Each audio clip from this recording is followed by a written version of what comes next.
Bismillahirrahmanirrahim. Assalamu alaikum warahmatullahi wabarakatuh.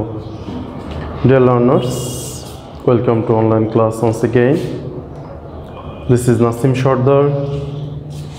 Today I will discuss on exercise of voice change.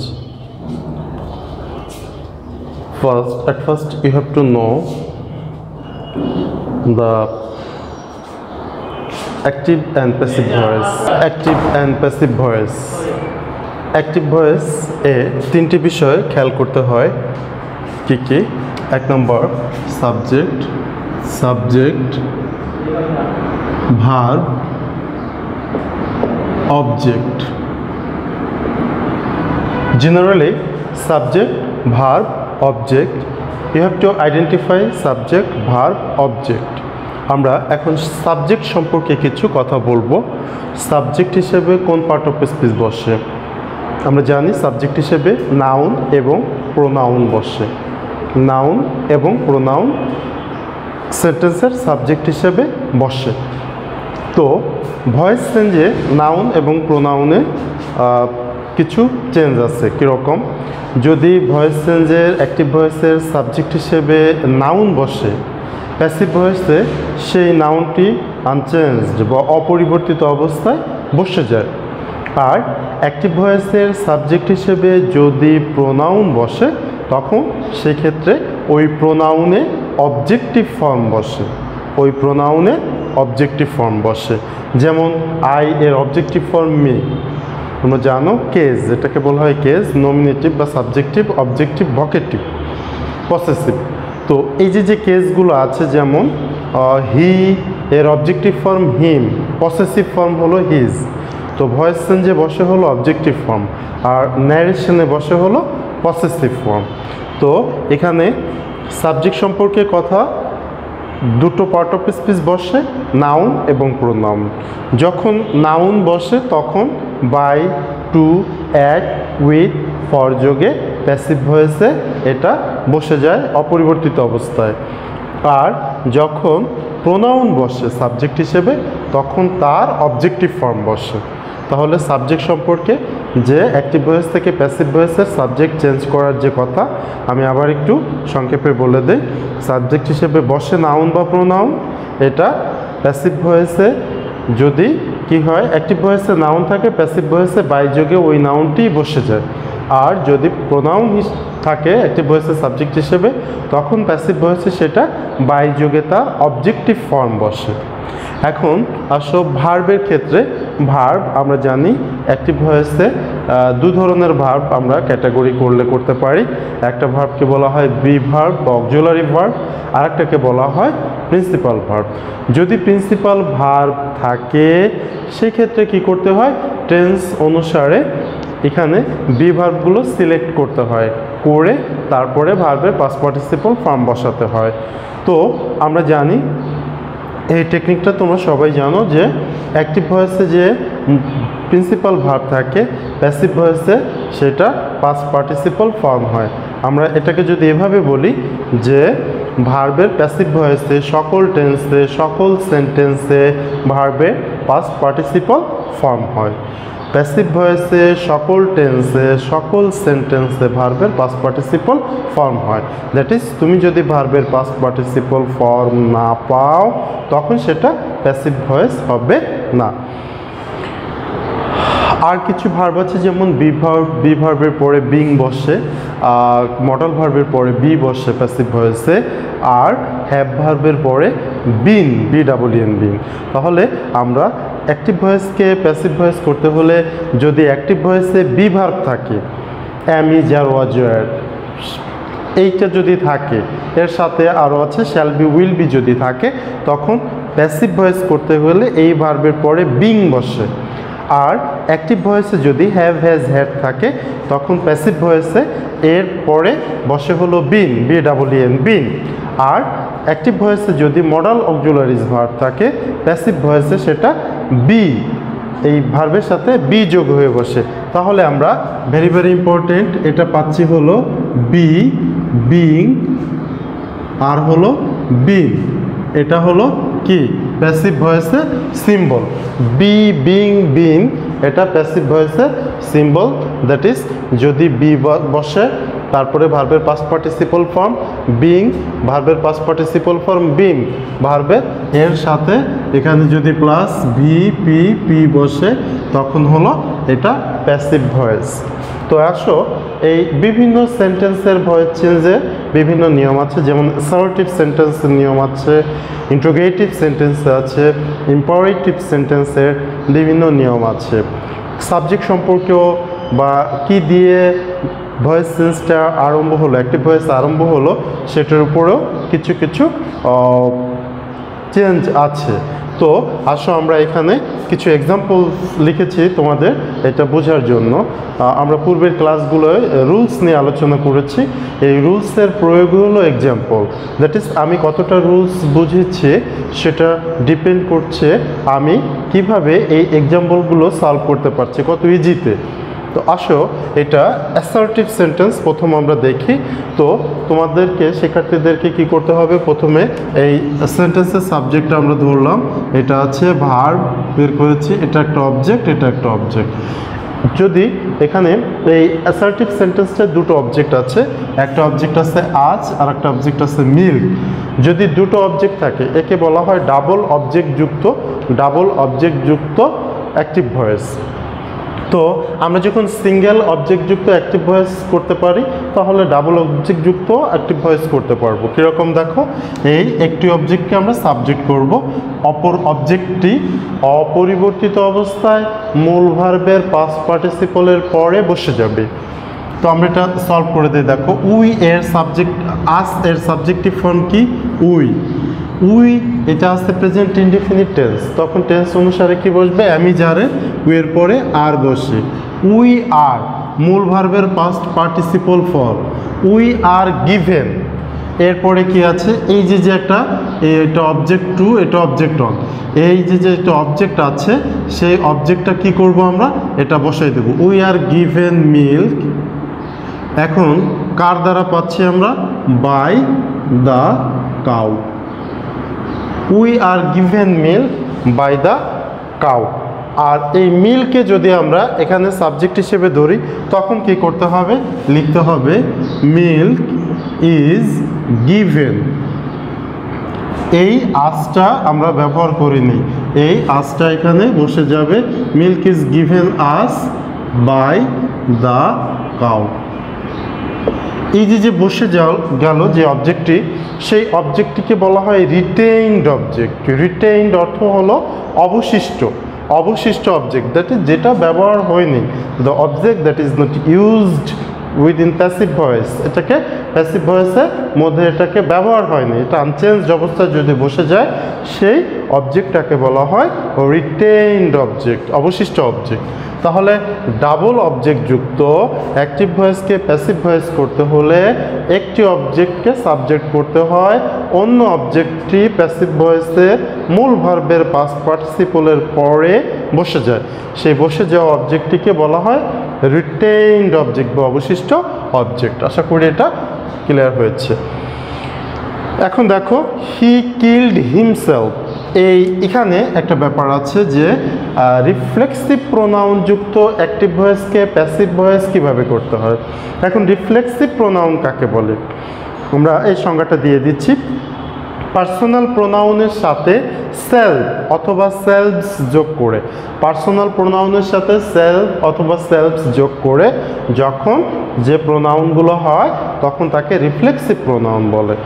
Self যোগ হয় হলো person যখন singular হয়, আর selves যোগ হয় যখন পার্সন প্লুরাল হয় পার্সোনাল প্রোনাউনটা। তাহলে হি কিল্ড হিমসেলফ, এখানে অ্যাক্টিভ ভয়েসের অবজেক্টিভ প্যাসিভ ভয়েসের সাবজেক্ট করতে হবে এরকম ব্যাপারটা না, এইটার জন্য একটা পার্টিকুলার নিয়ম। যদি রিফ্লেক্সিভ প্রোনাউনযুক্ত অ্যাক্টিভ ভয়েসকে প্যাসিভ ভয়েস করতে হলে প্রথমে ওই যে প্রদত্ত সেন্টেন্সের সাবজেক্ট বসে যাবে, এই সাবজেক্টটা আমরা বসিয়ে দিলাম। এইখানে যে ভার্বটা আছে কিল্ড, এটা আসছে ভার্বের পাস্ট ইনডিফিনিট ফর্মে। তো পাস্ট ইনডিফিনিট ফর্মে আমরা জানি যে প্যাসিভ ভয়েসে পাস্ট ইনডিফিনিট ফর্মে ওয়াজ বা ওয়ার বসে, হি আছে সিঙ্গুলার এজন্য ওয়াজ বসেছে, ভার্বের পাস্ট পার্টিসিপল ফর্ম বসবে, he was killed by himself. এখানে যদি হি কিলস হিমসেলফ হতো তাহলে হতো he is killed by himself. তো এখানে যে ওই অ্যাক্টিভ ভয়েসের অবজেক্ট সাবজেক্ট এরকম ব্যাপারটা না, ব্যাপারটা হলো এটা পার্টিকুলার নিয়ম যে রিফ্লেক্সিভ প্রোনাউন যুক্ত অ্যাক্টিভ ভয়েসকে প্যাসিভ ভয়েস করতে হলে প্রথমে প্রদত্ত সেন্টেন্সের সাবজেক্ট বসে, টেন্স অনুসারে ভার্বের ফর্ম বসে, মূল ভার্বের পাস্ট পার্টিসিপল ফর্ম বসে, বাই বসে, রিফ্লেক্সিভ প্রোনাউনটি বসে যায়। এরপরে আসো এটাকে বলা হয় কসি প্যাসিভ। দেখতে দেখতে প্যাসিভের মতো মনে হলো, আসলে মূলত এগুলো active voice.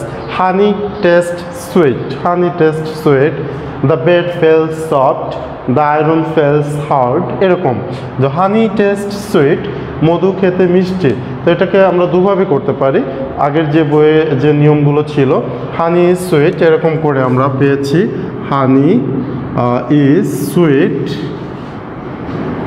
when it is tested, it is tested. Honey is sweet when it is tested. মধু মিষ্টি যখন এটাকে টেস্ট করা হয়, স্বাদ গ্রহণ করা হয়। এটাকে আমরা আধুনিকভাবে যে ইংরেজি পেয়েছি এটাকে এভাবে কেউ যদি লেখে, হানি ইজ টেস্টেড সুইট, এটা সঠিক এবং এটাই smart answer. Honey is tasted sweet.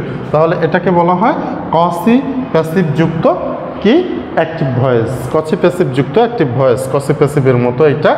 তো সেই ক্ষেত্রে এটা দুভাবে করা যায়, যেমন হানি is sweet when it is tasted, অথবা হানি ইজ টেস্টেড সুইট, এভাবেও করা যায় বা এভাবে বইয়ে তোমরা পাবে। এটা দুটোই বোথ আর correct. We elected him chairman, we elected him complement যুক্ত অ্যাক্টিভ ভয়েস। এখানে মেক, ইলেক্ট, সিলেক্ট, হ্যাঁ, নমিনেট, এরকম যে ভার্বগুলো আছে এগুলো এই হিমটা হলো অবজেক্ট, এটা হলো ভার্ব, এটা হলো সাবজেক্ট, আর এটা হলো কমপ্লিমেন্ট। হ্যাঁ, কমপ্লিমেন্ট বা তোমরা এটাকে কগনেট অবজেক্টও অনেক সময় বলা হয়, যে অতিরিক্ত যেটা এই অর্থটা হিম, উই ইলেক্টেড হিম, এখানে আমরা তাকে কি করেছিলাম, আমরা তাকে চেয়ারম্যান বানিয়েছিলাম। তো এখানে এই কমপ্লিমেন্ট ছাড়া এই সেন্টেন্সের সেন্সটা কমপ্লিট হচ্ছে না। সো সেই ক্ষেত্রে এটা কমপ্লিমেন্ট, এটা কমপ্লিমেন্ট কখনো প্যাসিভ ভয়েসের সাবজেক্ট হিসেবে বসে না। এখানে কি হবে, he was elected chairman by us. এই চেয়ারম্যান কখনো সাবজেক্ট হিসেবে বসবে না, বা চেয়ারম্যান, ক্যাপ্টেন এরকম যদি হয় তাহলে ইলেক্ট, সিলেক্ট, নমিনেট এরকম আরও কিছু ভার্ব আছে, নো এরকম। তো এই অ্যাসার্টিভ সেন্টেন্সের ভিতরে যে ভেরিয়েশনগুলো আছে, আরও কিছু আছে, সেগুলো তোমরা একটু দেখে বুঝে করতে হবে। সবগুলোই যে অ্যাক্টিভ ভয়েসের অবজেক্টিভ প্যাসিভ ভয়েসের সাবজেক্ট হিসেবে বসবে, টেন্স অনুসারে ভার্বের ফর্ম বসবে, মূল ভার্বের পাস্ট পার্টিসিপল ফর্ম বসবে, বাই যুগে এটা বসে যাবে, এমনটা না। এখন আসলে ইন্ট্রোগেটিভ সেন্টেন্সে। ইন্ট্রোগেটিভ সেন্টেন্সে যেমন হট, হুইচ, হোয়েন, হাউ এগুলো দ্বারা যদি কোশ্চেন করা হয়, হোয়াই, তখন এগুলো চেঞ্জ হয় না। শুধুমাত্র হু দ্বারা যদি কোশ্চেন করা হয়, প্যাসিভ ভয়েসে হু এর পরিবর্তে বাই হুম বসে। আমরা নেক্সটে আসতেছি।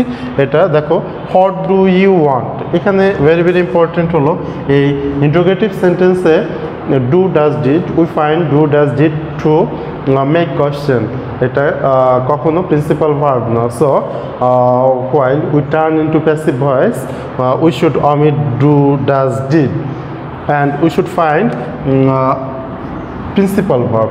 What do you want, এখানে প্রিন্সিপাল ভার্ব হলো ওয়ান। এখানে ডু আছে প্রেজেন্টে, সেই জন্যে বি ভার্ব বসবে ইজ, আর হট থাকলে এই হট যুক্ত হট বসে যায়। What is wanted, what is wanted by you, what is wanted by you. এটা আমরা যেমন ন্যারেশনে শিখেছিলাম যে সেন্টেন্সটি অ্যাসার্টিভ হয়ে যায়, ইনডিরেক্ট ন্যারেশন থেকে ডিরেক্ট করলে অ্যাসার্টিভ হয়ে যায়, কিন্তু এখানে ভয়েস চেঞ্জে সেন্টেন্সটি পরিবর্তন হয় না। দ্যাট ইজ ওইটাকে ইন্ট্রোগেটিভ সেন্টেন্সেই রাখতে হয়। তাহলে what is wanted by you, এটাই হলো এটার প্যাসিভ ভয়েস। এখন আসো নেক্সট এক্সাম্পলটা দেখো, how could you solve the problem. How could you solve the problem. দেখো এই কুড হলো মডেল অক্সিলারি, সলভ হলো মূল ভার্ব, দ্য প্রবলেম হলো অবজেক্ট। এখানে কি হবে দেখো, how could the problem, how could the problem be solved, how could the problem be solved. এখানে ইউ আছে, বাই যোগে ইউ বসে গেল, how could the problem be solved. এখানে যেটা বোঝার হলো যে ইন্টারোগেটিভ সেন্টেন্সে বি বিং বিন, ইন্টারোগেটিভ সেন্টেন্সে এই বি বিং বিন যে অক্সিলারি ভার্ব তার থেকে এবং সাবজেক্টের এই be being been auxiliary verb এবং বি বিং বিন এটা কি হয়, এর মাঝখানে বসে হলো সাবজেক্টটা, that is be being being বসে হলো ভার্বের পাস্ট পার্টিসিপলের পূর্বে, আর সাবজেক্টের পূর্বে বসে হলো এই যে অ্যাম ইজ আর অথবা ক্যান কুড অথবা হ্যাভ হ্যাজ, এটা ইন্টারোগেটিভ সেন্টেন্সে। সেই ক্ষেত্রে দেখো how could the problem, could বসেছে এখানে, বি সলভ। কিন্তু যদি এটা অ্যাসার্টিভ সেন্টেন্স হতো তাহলে এই কুড বিটা একসাথে বসতো, কুড বি এটা প্যাসিভ ভয়েসে একসাথে বসতো, যেহেতু এটা it's an interrogative sentence, so এখানে সাবজেক্টের পূর্বে বসেছে কুড, পরে বসেছে be. How could the problem be solved by you. নেক্সটে দেখো হু ইজ কলিং ইউ, এটা it's an interrogative sentence and present continuous tense. তো হু ইজ কলিং ইউ, এখানে হু এর পরিবর্তে আমরা জানি প্রথমেই বসে হলো বাই হুম, আর বাই হুম যখন বসবে তখন ওই সেন্টেন্সে বাই যোগে আর কোনো অবজেক্ট বসবে না। কীরকম দেখো, বাই হুম, আর এখানে আর দিলাম কেন, এই ইউটা আছে অবজেক্ট, এটা সাবজেক্ট হয়ে যাবে, আর ইউ যেহেতু এটা ইন্টারোগেটিভ সেন্টেন্স সেহেতু সাবজেক্টের পরে ভার্ব না বসে পূর্বে ভার্ব বসেছে, বাই হুম আর ইউ। এখন এটা কন্টিনিউয়াস টেন্সে আমরা জানি সকল কন্টিনিউয়াস টেন্সে প্যাসিভ ভয়েসে বিং বসে, সকল পারফেক্ট টেন্সে বিন বসে, সকল মডেল অক্সিলারি ভার্বযুক্ত সেন্টেন্সে বি বসে। তাহলে সকল কন্টিনিউয়াস টেন্সে বিং বসেছে, কল মূল ভার্ব ছিল, এর পাস্ট পার্টিসিপল ফর্ম হলো এটা weak verb called. By whom are you being called, এটা এখানে আর বাই যোগে কিছু বসবে না, কারণ বাই দ্বারা হুয়ের অবজেক্টিভ ফর্ম বাই হুম এটা বসেছে। তো সুপ্রিয় শিক্ষার্থীরা, এই ইন্টারোগেটিভ সেন্টেন্সগুলো তোমরা এভাবে পেতে পারো। তাহলে হুম থাকলে হু বসে, এটাও তোমরা জানো। তো এখন আসো যে ইম্পারেটিভ সেন্টেন্সের একটু বিশেষ নিয়ম আছে, সেটা হলো এই ইম্পারেটিভ সেন্টেন্সটা মূল ভার্ব যুক্ত কিনা, ইম্পারেটিভ সেন্টেন্সটা ডন্ট যুক্ত কিনা, ইম্পারেটিভ সেন্টেন্সটা প্লিজ বা কাইন্ডলি যুক্ত কিনা সেটা দেখো। লেট মি ডু দ্য সাম, এখন এই লেট দ্বারা যদি আরম্ভই হয় তখন তারপরে যদি অবজেক্টটা থাকে সেই অবজেক্টটা বাই যোগে বসে যায়। দেখো লেট মি ডু দ্য সাম, তাহলে কি হবে, লেট দ্য সাম, এটা আছে হলো অবজেক্ট, এটা আছে হলো ভার্ব। আমরা জানি ভার্বের পূর্বে কি বসে, ইম্পারেটিভ সেন্টেন্সে বি বসে। Let the work, let the sum, let me do the sum, let the sum be done by, let the sum be done by, let the sum be done by me. তাহলে এটা এই late প্রথমেই বসে, তখন আর ওই যে imperative সেন্টেন্সটা আছে তার অবজেক্ট হয়ে বসে, বি বসে, মূল ভার্বের পাস্ট পার্টিসিপল ফর্ম বসে, বাই বসে, এবং কি বসে, এই যে অবজেক্টিভ থেকে গেল সেটা বসে যায়। এখন যদি এই সেন্টেন্সটা এরকম হতো do the sum, do the sum, তখন কি হতো, এটা আছে ভার্ব, এটা আছে অবজেক্ট, প্রথমেই লেট বসতো, late the sum, let the sum be done, late the sum be ডান। এখন যেহেতু লেট মি আছে, এই অবজেক্টটা আছে, এই অবজেক্টটা বাই যোগে বসে গেছে। এরপরে আসো দেখো প্লিজ, প্লিজ বা কাইন্ডলি যুক্ত ইম্পারেটিভ সেন্টেন্সে প্লিজ এবং কাইন্ডলি এরই কী করতে হয়, শুধু প্যাসিভ ভয়েস করতে হয়। কীরকম দেখো, প্লিজের অর্থ হলো কি যে আমি আপনাকে অনুরোধ করছি, তাহলে you are requested to help the poor. আর যেটা থাকে ইম্পারেটিভ সেন্টেন্সটা সেটা আনচেঞ্জড অবস্থায় বসে যায়, তখন কি হবে? You are requested to help the poor. তেমনিভাবে তাহলে কি হয়েছে? এই প্লিজের কি প্লিজকে চেঞ্জ করা হয়েছে you are requested to help the poor. এই ইউ আর রিকোয়েস্টেড টু এতটুকুর please equal to you are requested to, kindly equal to you are requested to. তো সেক্ষেত্রে কি হবে? সেক্ষেত্রে এই যে হেল্প দ্য পুয়ার এটা আনচেঞ্জড অবস্থায় বসে গেছে। দেখো, don't look down upon the poor. Look down upon এটা একটা group verb, don't look down upon. তো এখানে ডন্ট যুক্ত হলে নেগেটিভ হলে, যদি ইম্পারেটিভ সেন্টেন্সটা নেগেটিভ হয় তখন লেট নট বসে। তো আমরা এখানে প্যাসিভ ভয়েসে লেট নট বসিয়ে দিচ্ছি। লেট নট, এখানে অবজেক্ট ছিল the poor, let not the poor be looked down upon. Look down upon অর্থ হলো নিচু চোখে দেখা, অবজ্ঞার চোখে দেখা, ঘৃণা করা। তো এখানে যদি নেভার থাকে তো নেভারেও কি হয়? নেগেটিভ হয়, সেক্ষেত্রেও লেট নট বসে। তাহলে সুপ্রশিক্ষার্থীরা, আমরা এই এক্সাম্পলগুলোর মাধ্যমে অ্যাসার্টিভ সেন্টেন্সের একটু ভ্যারাইটিস দেখলাম, তারপরে ইন্টারোগেটিভ সেন্টেন্সের কিছু এক্সাম্পল দেখলাম, এবং শেষে ইম্পারেটিভ সেন্টেন্সের কিছু এক্সাম্পল দেখলাম। তো আমরা কি করব? আমরা এই এক্সাম্পলগুলো ধরে ধরে এর সাথে রেলিভেন্ট যেগুলো আছে সেগুলো আমরা সলভ করার চেষ্টা করব। সো ভালো থাকো। Thank you very much. Thank you all.